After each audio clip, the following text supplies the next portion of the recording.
Vasudevaya. Om Namo Bhagavate Vasudevaya. Narayanam Namaskritya Naram Narotam Devim Saraswatim Vyasam Tato Jayamudiriya Nashtaprahesha Vatreshu Nityam Bhaktasevayam Bhagavati Uttam Shloke Bhaktir Bhavati Nashtiki. Continuing with the discussion on Sri Chaitanya Charitamrita, Adi Lila, Chapter 6, the glories of Sri Advaita Acharya. So we started discussing texts 14, 15, and purpose, long purport. So we continue where we left yesterday. The great Vaishnava philosopher, Srila Baladev Vidyabhushan, has very nicely explained the materialistic conclusion in his Govinda Bhashya, a commentary on the Vedanta Sutra. He writes as follows. The Sankhya philosopher Kapila has connected the different elementary truths according to his opinion.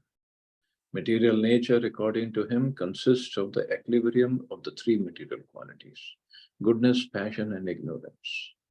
Material nature produces the material energy known as Mahat, and Mahat produces the false ego. The ego produces the five objects of sense perception, which produce the 10 senses, 5 for acquiring knowledge and 5 for working. The mind and the 5 gross elements.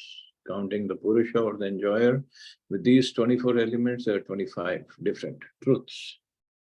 The non-manifested stage of this 25 elementary truths is called Prakriti or material nature. The qualities of material nature can associate in 3 different stages, namely as cause of happiness, cause of distress, and the cause of illusion. The quality of goodness is the cause of material happiness, quality of passion is the cause of material distress, and the quality of ignorance is the cause of illusion. Our material experience lies within the boundaries of these 3 manifestations of happiness, distress, and illusion. For example, a beautiful woman is certainly a cause of material happiness for one who possesses her as a wife, but the same beautiful woman is a cause of distress to a man whom she rejects or who is the cause of her anger. And if she leaves a man, she becomes the cause of illusion. So nicely explained by Baladev Vidyabhushan. So it's not, so we have the boundaries of condition. That's why we call conditioned souls. Parameters within which we can be happy or in distress or in illusion. For example, now cricket is going on. So some people identify themselves with one team and the other identify themselves with another team. So one wins, one team's persons are happy, the other teams are in distress.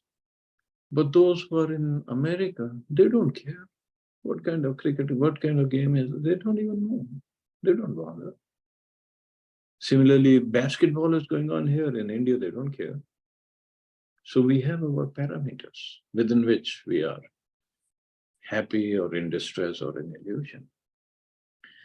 The 2 kinds of senses are the 10 external senses and the 1 internal sense, the mind.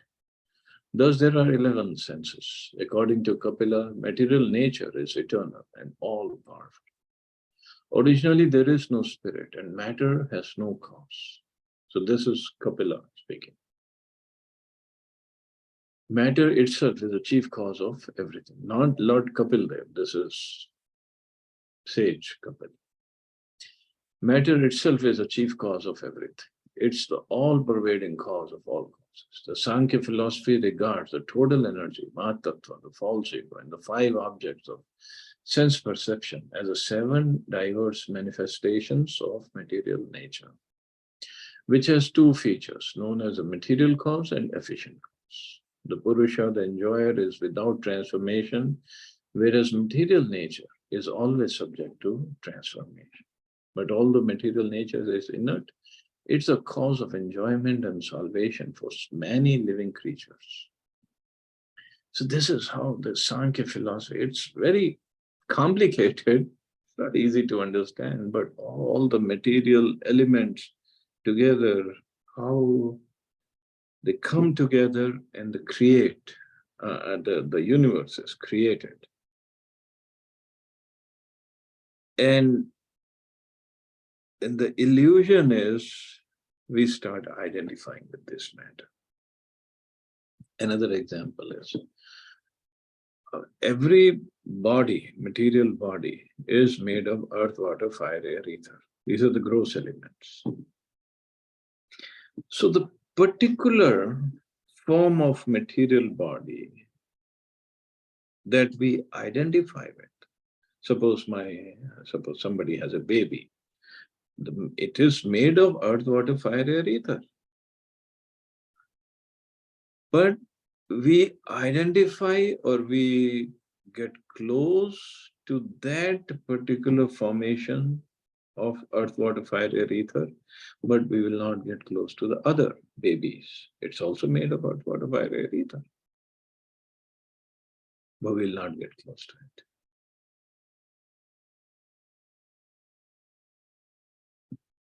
This is what illusion is, actually. And when somebody leaves the body, then we cry and we're lamenting, we're missing him or her. It's just a combination of earth, water, fire, air, ether is gone, that's all. But our emotional connection is so strong that we think, oh, we cannot live without that person, without that combination of earth, water, fire, air, ether. It is so strong. And this is what Prabhupada also mentioned in the Sankhya system when he was explaining, Lord Kapil Dev explained to Madadev Bhuti, if somebody really understands the Sankhya system, he will get detached, completely detached.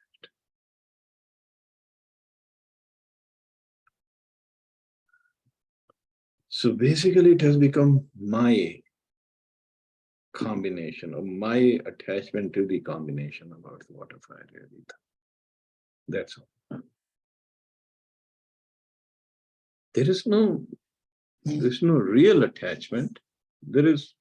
Soul is not at all attached, because all these combinations, I mean, the elements are there, always there, since the creation.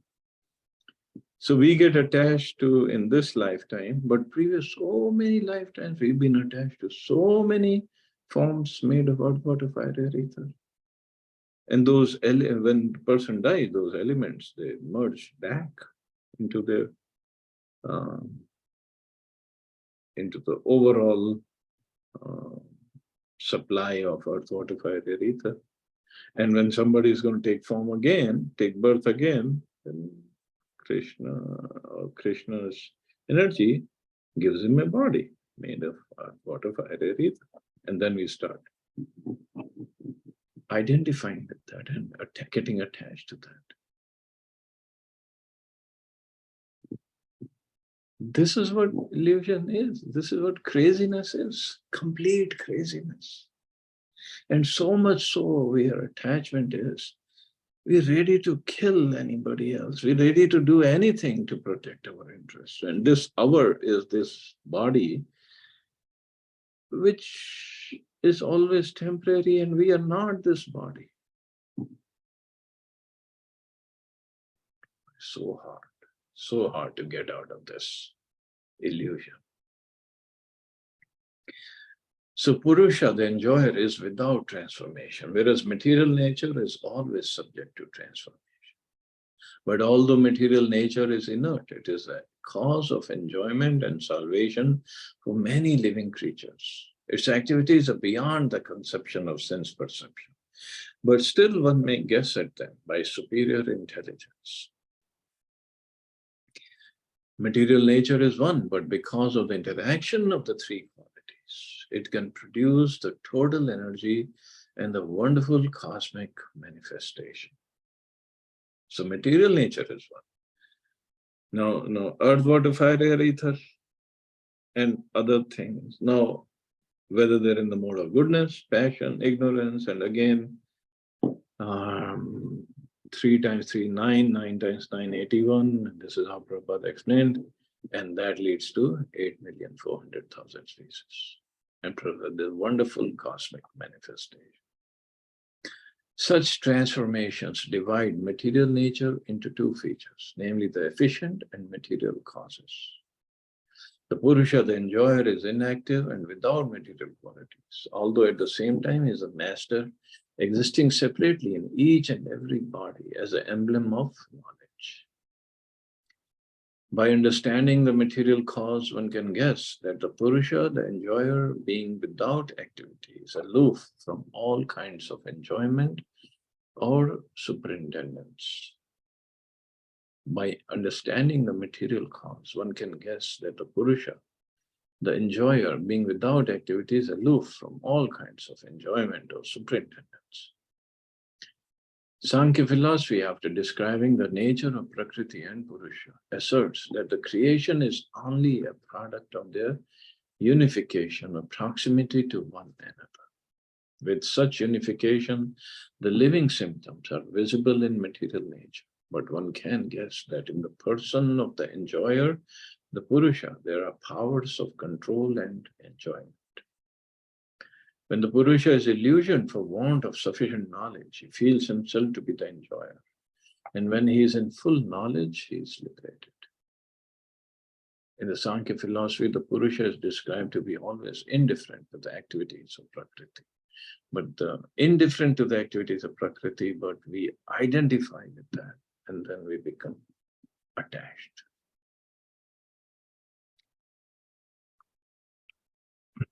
Sorry, lots of technical knowledge is there. Srila Baldev Vidyabhushan, in his commentary on the Vedanta Sutra, has tried to nullify this conclusion because he thinks that discrediting these so-called causes of the cosmic manifestation will nullify the entire Sankhya philosophy. Materialistic philosophers accept matter to be material and efficient cause of creation. For them, matter is a cause of every type of manifestation. Generally, they give the example of a water pot and clay. Clay is a cause of the water pot, but the clay can be found as both cause and effect. The water pot is an effect, and clay itself is a cause, but clay is visible everywhere. A tree is matter, but a tree produces fruit. Water is matter, but water flows. So cause and effect. And this is what Buddhists, they talk a lot about cause and effect, cause and effect. But the real cause is Mahavishnu, or if we go further, Krishna. He's the cause of all causes. Effect is because of our desire, how we take this material world. And then that is the effect, then that becomes a cause for next effect. Karma and reaction are the results of that karma. As such, matter can be considered the material and efficient cause of everything in the cosmic manifestation. Srila Bharala Vidyabhushan has therefore enunciated the nature of Pradhan as follows. Material nature is inert, and as such it cannot be the cause of matter, neither as a material nor as an efficient cause. Seeing the wonderful arrangement and management of the cosmic manifestation generally suggests that a living brain is behind this arrangement, for without a living brain, such an arrangement would not exist. One should not imagine that such an arrangement can exist without conscious direction. In our practical experience, we never see that inert bricks can themselves construct a big building. So this is how Vaishnavas understand. But when we talk to Sankhya philosophers, material nature in its own cannot do any activity until somebody does those activities. The example of the water pot cannot be accepted because a water pot has no perception of pleasure and distress. Such perception is within. Therefore, the covering body or the water pot cannot be synchronized with it.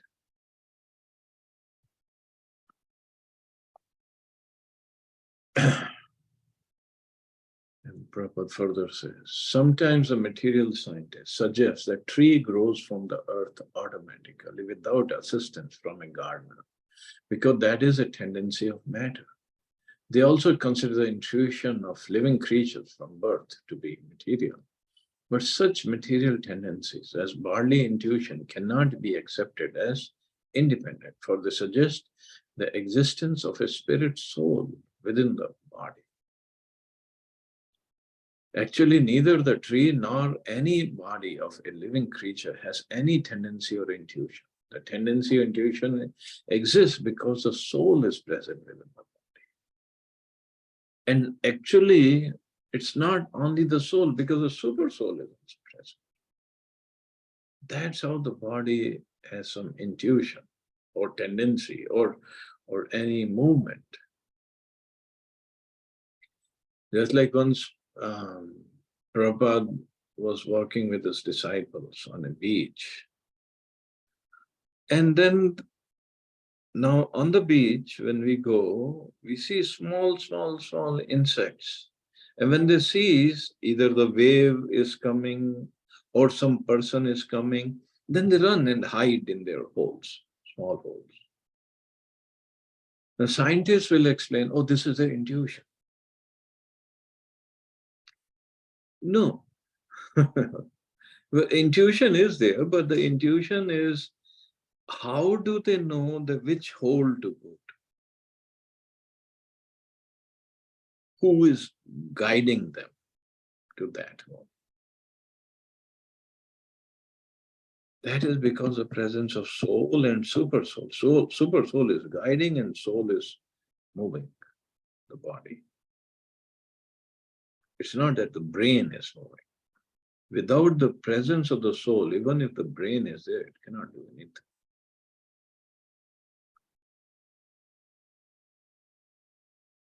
And why super soul is letting the soul do it? Because these tendencies are there: eating, sleeping, mating, and defending in all living entities. This is how the body is created.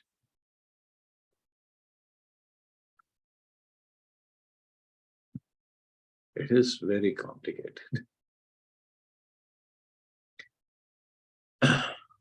Actually, neither the tree nor any other body of creature has any tendency or intuition. The tendency of an intuition exists because the soul is present within the body.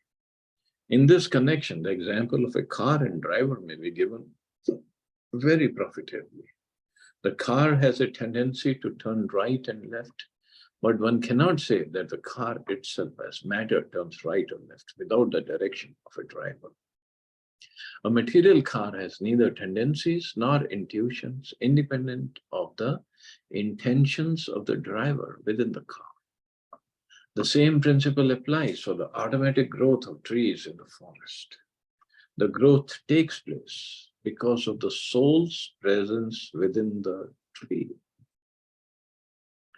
So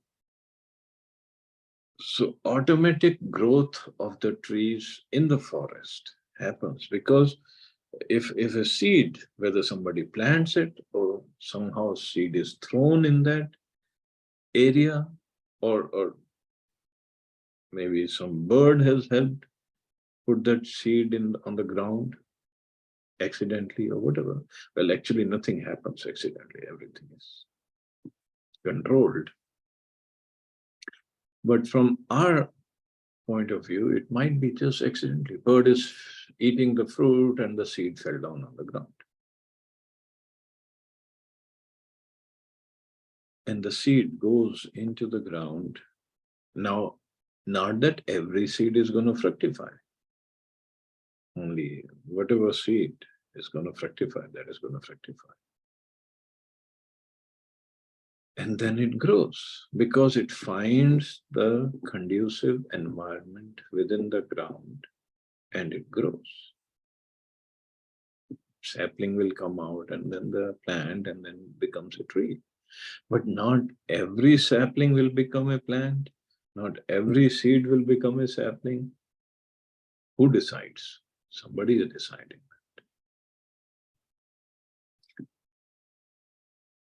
Otherwise, the banyan tree gives millions and millions of fruits with the seeds. And if every seed starts to grow, then this earth would have been full of only banyan trees.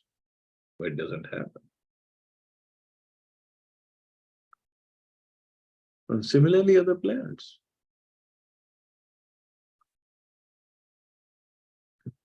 Sometimes foolish people take it for granted that because scorpions are born from heaps of rice, the rice has produced the scorpions.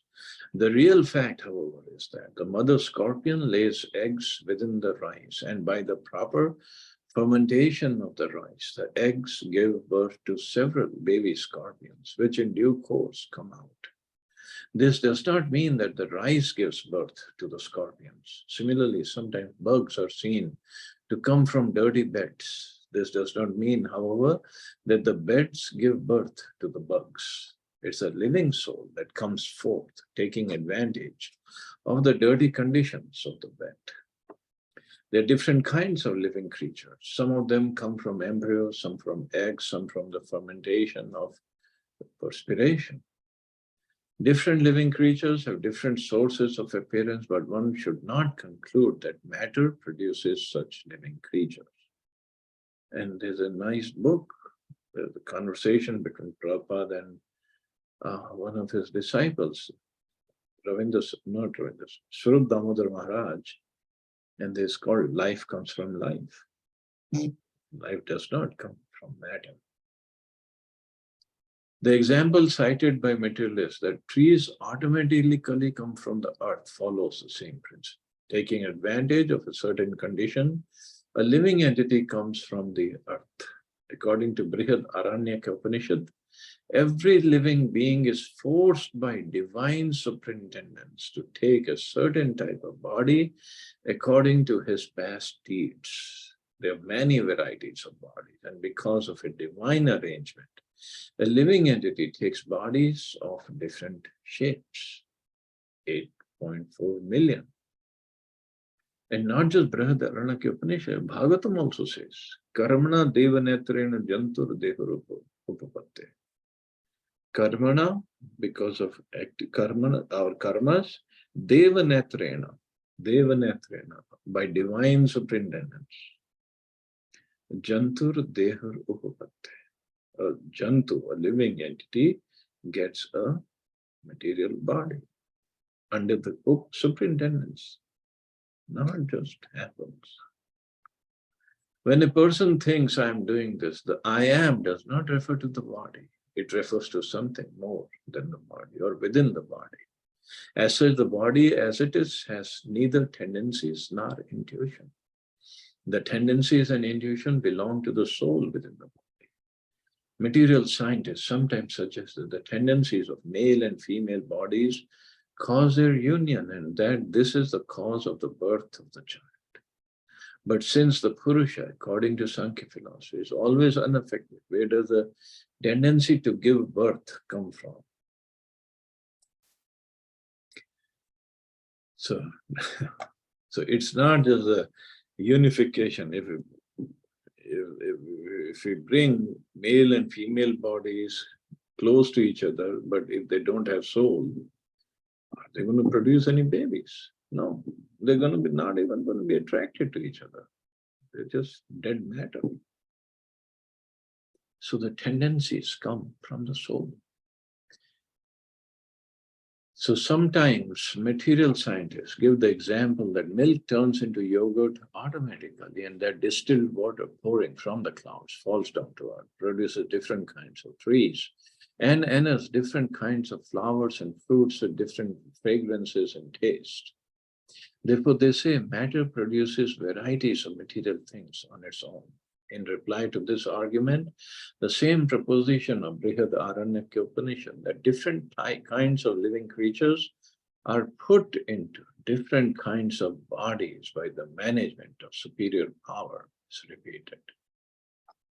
Under superior superintendence, various souls, according to their past activities, are given the chance to take a particular type of body, such as that of a tree, animal, bird, or beast, and thus their different tendencies develop under these circumstances.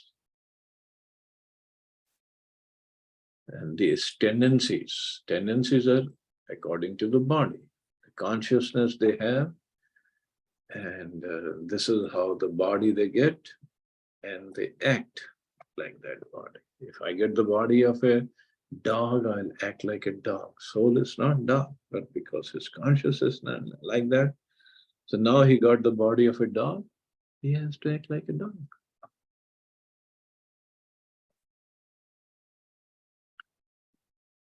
I know it's very, very technical, and not just katha going on. So it gets boring after a while. But anyway, Prabhupada has taken time to explain all these things so we understand. And we don't get attached, remain detached from these bodies. So anyway, we'll stop here. See anybody have any questions or comments?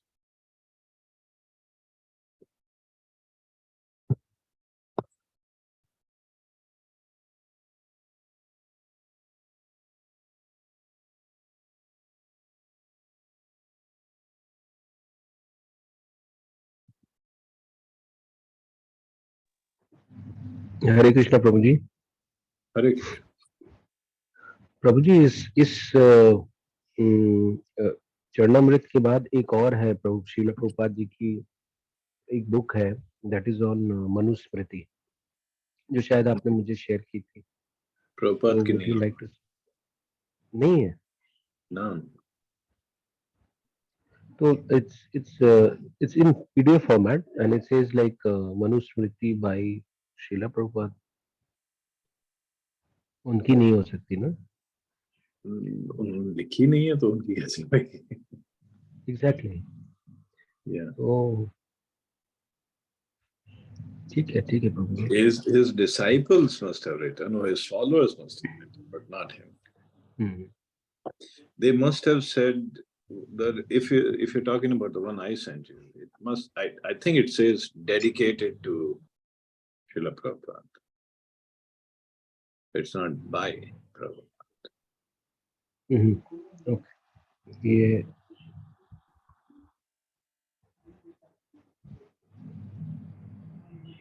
That's right. Thank you, Paul. Okay, thank you. Okay, you all have a safe and wonderful day. Hare Krishna. Jai Srila Prabhupada. Hare